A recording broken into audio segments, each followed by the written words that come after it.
আসসালামু আলাইকুম ওয়া রাহমাতুল্লাহি ওয়া বারাকাতুহু ইন্নাল হামদালিল্লাহ ওয়াসসালাতু ওয়াসসালামু আলা মুহাম্মাদিনিল মুস্তাফা ওয়া আলা আলিহি ওয়া আসহাবিহিল মুজতাবা আম্মা বা'দ। দুঃখ কষ্ট সহ্য করে যিনি বড় হয়েছেন, যাকে কাফেররা নানানভাবে অত্যাচার করেছে, যাকে গণক, জাদুকর, কবি বলে তুচ্ছ-তাচ্ছিল্য করা হয়েছে, যিনি অনেক আপনজনের কাছে শুধু ধর্মের কারণে শত্রুতে পরিণত হয়েছেন, কিন্তু ওই কাফেররাই তাকে আবার আল আমিন বলে ঘোষণা দিয়েছে। প্রশ্ন থেকেই যায়, কিভাবে এই তিনি জগতের জন্য রহমত হিসেবে আবির্ভূত হলেন? প্রিয় দর্শক, কোন আকর্ষণে অমুসলিমরা দলে দলে ইসলাম গ্রহণ করেছিল তারই হাতে? কেন আজ অবধি তিনি মুসলিম অমুসলিম সকলের কাছেই এই পর্যন্ত এতটাই সমাদৃত? প্রিয় দর্শক, আমাদের আজকের বিষয়ে 1500 বছর পরেও যিনি প্রাসঙ্গিক। সুপ্রিয় দর্শক শ্রোতা, কাছে এবং দূরে যে যেখানে আছেন, সবাইকে স্বাগত জানাচ্ছি যমুনা টেলিভিশনের নিয়মিত আয়োজন in the name of Allah with BRB cables অনুষ্ঠানে। আপনাদের সাথে আছি আমি নিজাম বিন মুহিব। প্রিয় দর্শক, অনুষ্ঠানটি টিভি সেটের পাশাপাশি যমুনা টেলিভিশনের ফেসবুক পেজে সরাসরি সম্প্রচারিত হচ্ছে। দর্শক, আপনারাও যোগ দিতে পারেন আমাদের সাথে এই অনুষ্ঠানে। সরাসরি ফোন করতে ডায়াল করুন 0298240502 নম্বরে। অতিথি হিসেবে আজ আমাদের সাথে যুক্ত হচ্ছেন দেশের খ্যাতনামা স্কলার, আস-সুন্নাহ ফাউন্ডেশনের সম্মানিত চেয়ারম্যান, যিনি সুদূর দক্ষিণ কোরিয়া থেকে আমাদের সঙ্গে যুক্ত হচ্ছেন, আমাদের প্রিয় স্কলার শেখ আহমদুল্লাহ। শেখ, আপনি নিশ্চয়ই আমাদেরকে শুনতে পাচ্ছেন।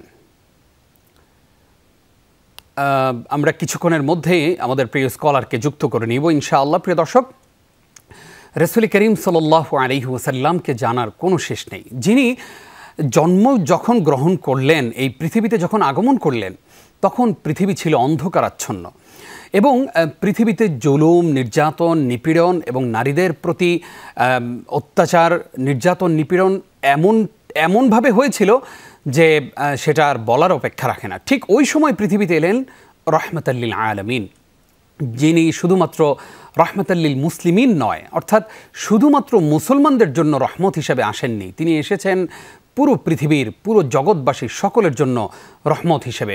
যিনি মানবতার মুক্তির দূত এবং যিনি আমাদের প্রিয় রাসূল মুহাম্মদুর রাসূলুল্লাহ সাল্লাল্লাহু আলাইহি ওয়াসাল্লাম, তার ব্যাপারেই আজকে আমরা জানবো আমাদের প্রিয় স্কলার শেখ আহমদুল্লাহ হাফিজাহুল্লাহর কাছ থেকে। শেখ, নিশ্চয়ই আপনি আমাদেরকে শুনতে পাচ্ছেন?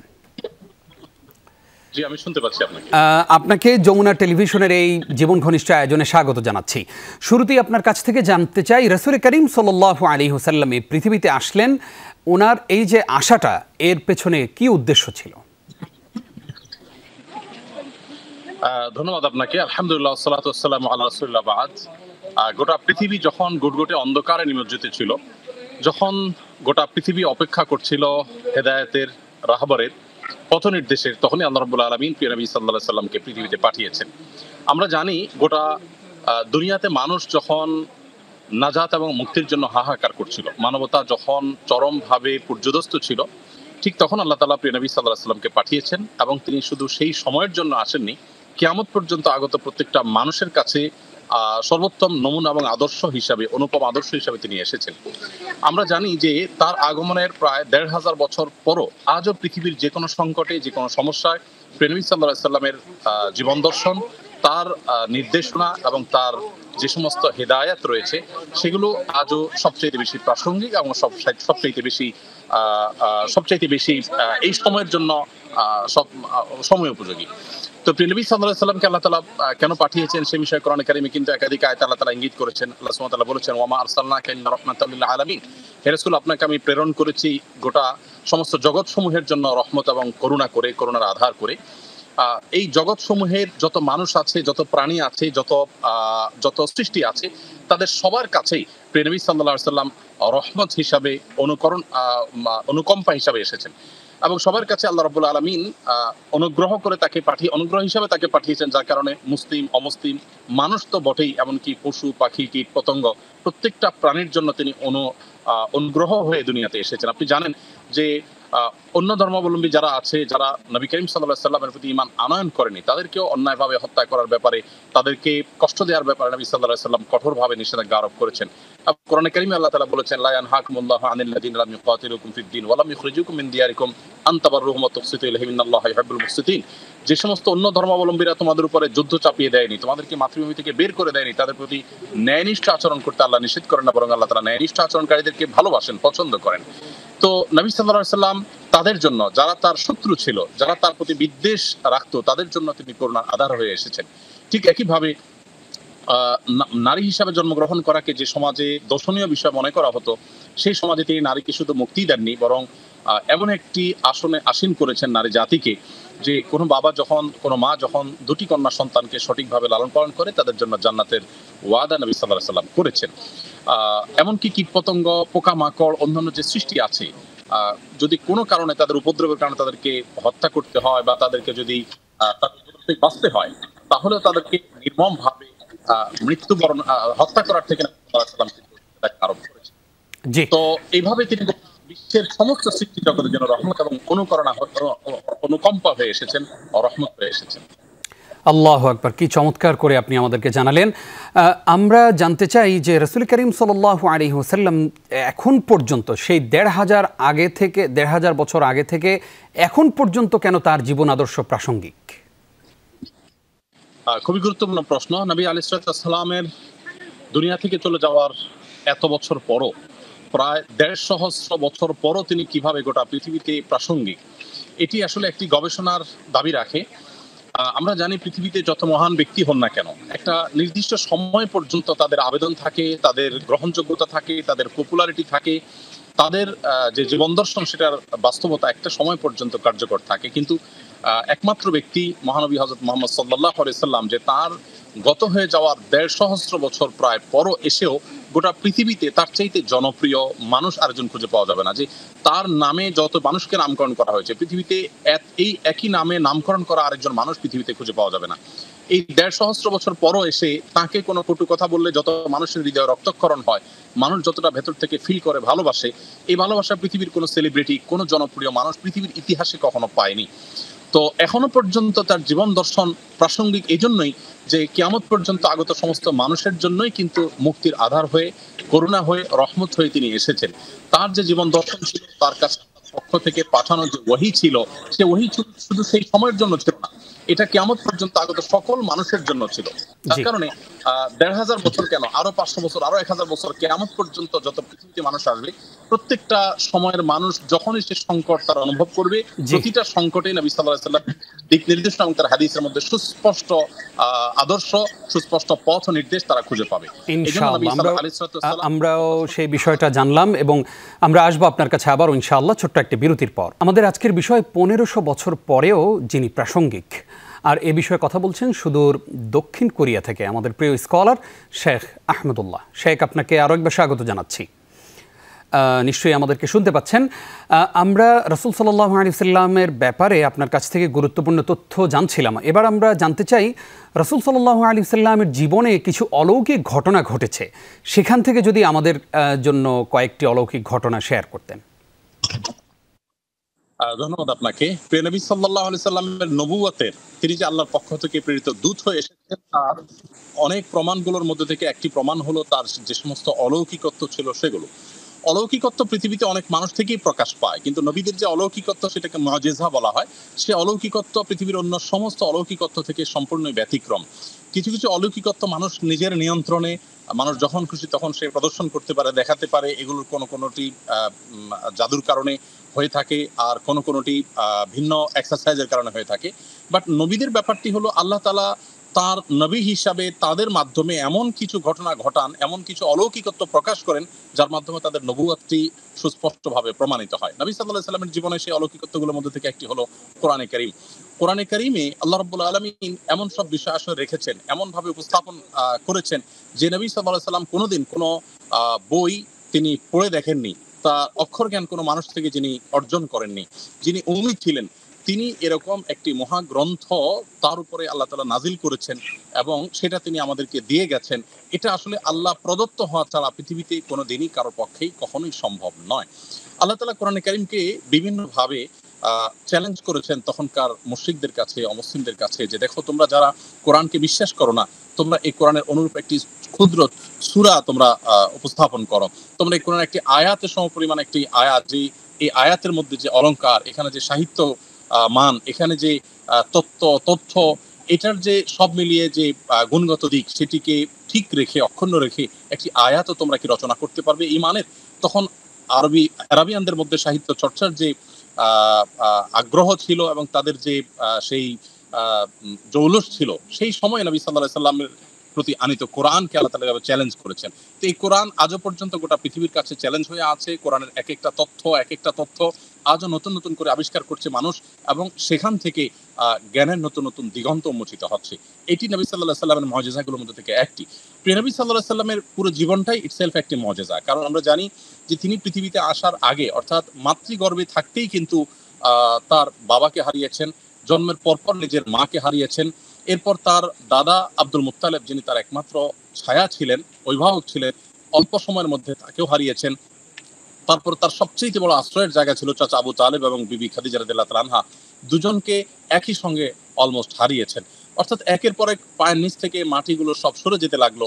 মক্কার মুশরিকরা শত্রুতা করলো, তাকে তার দেশ থেকে বেরিয়ে যেতে বাধ্য করলো, এবং মদিনায় যাওয়ার পর সেখানে শান্তিতে থাকতে দেওয়া হলো না। বদর, উহুদ, খন্দক, একটা পর একটা যুদ্ধ চাপিয়ে দেওয়া হলো, আগ্রাসন চাপিয়ে দেওয়া হলো। এত বাধা বিপত্তির পরও একজন মানুষ তার মিশনকে মাত্র মদিনায় যাওয়ার পর, হিজরতের পর 10 বছরের মধ্যে সাকসেস করে গোটা পৃথিবীর পুরো মোড়কে চেঞ্জ করে দিয়ে তারপর তিনি পৃথিবী থেকে চলে গেলেন। এইটাই একটি বিশেষ মুআজিজা এবং অলৌকিকত্ব, যেটা পৃথিবীতে অন্য কারোর দ্বারা আসলে এইভাবে সম্ভবপর হয় না। এত বাধা বিপত্তির পরও তার জীবনে কখনো ভুল সিদ্ধান্ত নিয়েছেন, তিনি কোনো ভুল করে দুঃখ প্রকাশ করতে হয়েছে তাকে, এরকমটি কখনো হয়নি। এগুলো তখনই সম্ভব হয়েছে যখন তিনি গাইডেড বাই আল্লাহ সুবহানাহু ওয়া তাআলা হয়েছেন সরাসরি। নবী করিম সাল্লাল্লাহু আলাইহি সাল্লামের জীবনের মুআজিজাগুলোর মধ্যে থেকে একটা হলো চন্দ্র দ্বিখণ্ডিত হওয়া, যেটা মক্কাবাসীরা তখন প্রত্যক্ষ করেছে। কোরআনে কারিমে আল্লাহ তাআলা আয়াত নাযিল করেছেন ইনশাক্কাল কমর। এই আয়াতের মধ্যে আল্লাহ তাআলা বলেছেন যে চাঁদ চাঁদ ফেটে দুটুকরা হয়েছে। এভাবে নবী সাল্লাল্লাহু আলাইহি ওয়াসাল্লামের জীবনে অনেক মুআজিজা ছিল, অলৌকিকত্ব ছিল। একজন শুধু মুসলিম নয়, একজন সত্যানুসন্ধানী মানুষ হিসাবে কিভাবে এই মহা সাফল্যের চরম শিখরে তিনি পৌঁছেছেন, সে বিষয়গুলোকে জানবার জন্য তার সিরাত অধ্যয়ন করার কোনো বিকল্প আমাদের সামনে খোলা নেই। আমরা যত বেশি তার সিরাত পাঠ করবো, তার ইনশাআল্লাহ আমরা গুরুত্বপূর্ণ আরও একটি তথ্য জানলাম। আপনি আমাদেরকে শুনতে পাচ্ছেন। আমরা অত্যন্ত গুরুত্বপূর্ণ আলোচনা আপনার কাছ থেকে উপহার পাচ্ছিলাম। রাসূল সাল্লাল্লাহু আলাইহি ওয়াসাল্লামকে জানার চেষ্টা করছিলাম, তিনি কেন এতটা প্রাসঙ্গিক এখন পর্যন্ত, তিনি কি আদর্শ আমাদের জন্য রেখে গেছেন, সে আদর্শ নিয়ে আপনি আমাদের সঙ্গে অনেকগুলো কথামালা শেয়ার করেছেন। আমরা এবার আপনার কাছ থেকে জানতে চাই, রবিউল আউয়াল মাস চলছে। এই রবিউল আউয়াল মাসে আমাদের দেশে অনেকেই জশ্নে জুলুস নামে অনুষ্ঠান করে থাকেন। পাশাপাশি প্রসঙ্গত একটু আপনার কাছে জানতে চাই যে আমাদের দেশে অনেক মাজার ভক্ত মানুষেরা আছেন, আমাদের আশেপাশেই আছেন তারা। তো এই অনেক মাজারেই আলহামদুলিল্লাহ আমরা দেখি যে যেখানে কোনো শিরক হয় না, সেখানে শুধু জিয়ারতের উদ্দেশ্যে মানুষ যায়। কিন্তু এমন অনেক মাজার আছে যেখানে শিরক হয়। আপনি আমাদেরকে বলবেন, যেখানে শিরক হয় সেই মাজারগুলো কি আমরা একদম ভেঙে ফেলবো, নাকি সেটাকে সংস্কার করা প্রয়োজন বলে আপনি মনে করেন? ধন্যবাদ আপনাকে। রবিউল আউয়াল মাস আসলেই আমাদের দেশে সাধারণত অনেক মুসলিমরাই ঈদ মিলাদুন নবী উদযাপন করেন। নবী করিম সাল্লাল্লাহু আলাইহি ওয়াসাল্লামের ভালোবাসা প্রকাশের জন্য তারা জশ্নে জুলুস করে থাকেন, র্যালি বের করে থাকেন। আমরা বিশেষ করে এই ইস্যুতে বলতে চাই যে প্রিয় নবী সাল্লাল্লাহু আলাইহি ওয়াসাল্লামের জীবন এবং মৃত্যু, তার জন্ম এবং মৃত্যু, এটাকে কেন্দ্র করে বিশেষ কোনো আনুষ্ঠানিকতা বা উদযাপন যেটাকে আমরা আজকাল দেখতে পাচ্ছি, এটা আসলে নবী করিম সাল্লাল্লাহু আলাইহি ওয়াসাল্লাম কিংবা সাহাবা ইকরাম কেউ উদযাপন করতেন না। বরং আমাদের উচিত নবী সাল্লাল্লাহু আলাইহি ওয়াসাল্লামের গোটা সিরাতকে উপলব্ধি করা। উদযাপনের বিপরীতে উপলব্ধিটাকে আমাদের গুরুত্বের সাথে আনা দরকার। আর এর পাশাপাশি যারা এটি করছেন তাদের প্রতি অনেকে বাধা সৃষ্টি করবার জন্য সেখানে ভাঙচুর করার বা এই জাতীয় অ্যাপ্রোচ আমরা অতি সম্প্রতি দেখেছি, বিশেষ করে মাজারগুলোতে ভাঙচুর করা ইত্যাদি ইত্যাদি।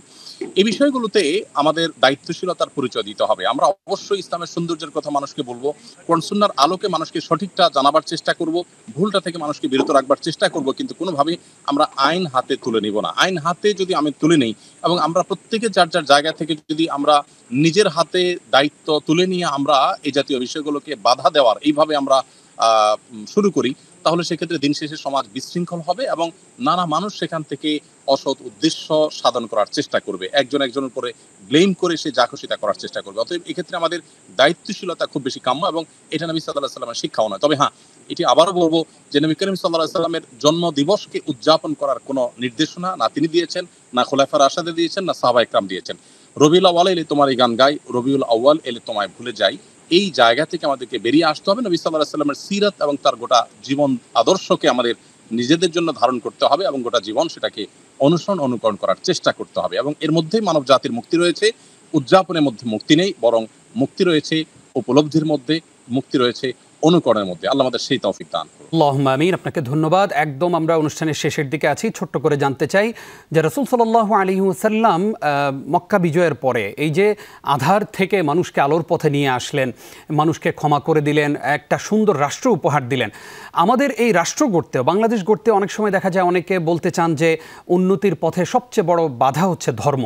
আসলে বিষয়টি আপনি কিভাবে ব্যাখ্যা করবেন? দেখুন, নবী করিম সাল্লাল্লাহু আলাইহি সাল্লাম যখন মদিনা রাষ্ট্রে দায়িত্ব পালন করছিলেন, তখন তিনি কিন্তু সেখানকার ইহুদিদের নিরাপত্তার বিষয়টিকে সবার আগে গুরুত্বের সাথে, ইহুদি মুসলিম সবার নিরাপত্তার বিষয়টিকে সবকিছুর আগে দেখেছেন।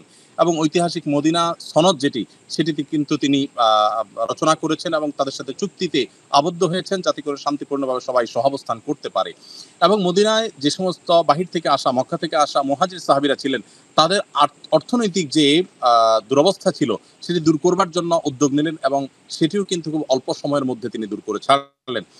আমাদের আশেপাশে যদি আমরা দেখি, মালয়েশিয়া সহ পৃথিবীর অনেক দেশ আছে যে দেশগুলোতে আমরা দেখি যে রাষ্ট্র ইসলামকে ধারণ করে এবং রাষ্ট্রের যে গুরুত্বপূর্ণ ব্যক্তিবর্গ আছেন তারা খুব সিরিয়াসলি ইসলাম প্র্যাকটিস করেন এবং তাদের এই সমস্ত প্র্যাকটিসের কারণে সেখানকার সংখ্যালঘুরা যেরকম খুব কোনো কষ্টে নেই এবং তাদের যেরকম উন্নতি অগ্রগতির পথে কোনো প্রকার বাধা সৃষ্টি হয়নি।